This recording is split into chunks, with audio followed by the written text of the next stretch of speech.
Hi, ನಾನು ನಿಮ್ಮ Darshan Veerashaiva makeup artist, file makeup studio Hassan.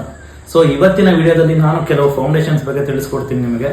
So most of the beginners ಮತ್ತೆ mid learners ಏನಿರ್ತಾರೆ ಅವ್ರ ಹತ್ರ ಕೆಲವು ಬ್ರ್ಯಾಂಡ್, ಸೊ ಎಸ್ಪೆಷಲಿ ಫಾರೆವರ್ ಇರುತ್ತೆ, ಎಲ್ಲೆಗರ್ಲ್ ಇರುತ್ತೆ, ಮ್ಯಾಕ್ ಇರುತ್ತೆ, ಇನ್ನು ನೋಡಿದ ಕೆಲವು ಬ್ರ್ಯಾಂಡ್ಸ್ಗಳು ಇಟ್ಕೊಂಡಿರ್ತಾರೆ. ಸೊ ಮೈನ್ಲಿ ಇವು 3 ಬ್ರ್ಯಾಂಡ್ ಬಗ್ಗೆ ಹೇಳಕ್ ಇಷ್ಟಪಡ್ತೀನಿ. ಸೊ ಫಾರೆವರ್, ಎಲ್ಲೆಗರ್ಲ್, ಮ್ಯಾಕ್ ಏನು ಅಂದ್ರೆ ಆ ಫೌಂಡೇಶನ್ಸ್ ನ ಕನ್ಸಿಸ್ಟೆನ್ಸಿ ತುಂಬಾ ಕಮ್ಮಿ ಇರುತ್ತೆ. ಸೊ ಬ್ಲೆಂಡಿಂಗ್ ಪ್ರಾಪರ್ಟೀಸ್ ಕೂಡ ತುಂಬಾ ಕಮ್ಮಿ ಇರುತ್ತೆ. ಸೊ ಕ್ವಿಕ್ ಸೆಟಲ್ ಆಗುತ್ತೆ. ಸೊ ಅದರಲ್ಲಿ ಫಾರೆವರ್ ಕೂಡ ನಮಗೆ ಬೇಗ ಸೆಟಲ್ ಆಗುತ್ತೆ ಅಂಡ್ ಫೇರ್ನೆಸ್ ಕೂಡ ಚೆನ್ನಾಗಿ ಬರುತ್ತೆ. ಎಲ್ಲೆಗರ್ಲ್ ಬಗ್ಗೆ ಹೇಳ್ಬೇಕು ಅಂದ್ರೆ ಅದು ಕೂಡ ಕ್ವಿಕ್ ಸೆಟಲ್ ಇರುತ್ತೆ, ಬಟ್ ಇದು ಮೋಸ್ಟ್ ಆಫ್ ದ ಬ್ರೈಡ್ಸ್ ಗೆ ಅಷ್ಟು ತುಂಬಾ ಮ್ಯಾಚ್ ಆಗಲ್ಲ. ಸೊ ಇವನ್ ನಾವು ಸೈಡರ್ಸ್ ಗೆ ಅವ್ರಿಗೆಲ್ಲ ನಾವು ಯೂಸ್ ಮಾಡ್ತಾ ಹೋಗ್ಬೋದು.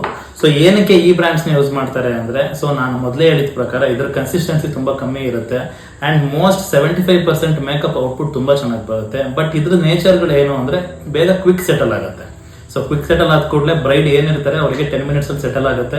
So ready to go out ಆ ತರ ಇರುತ್ತೆ.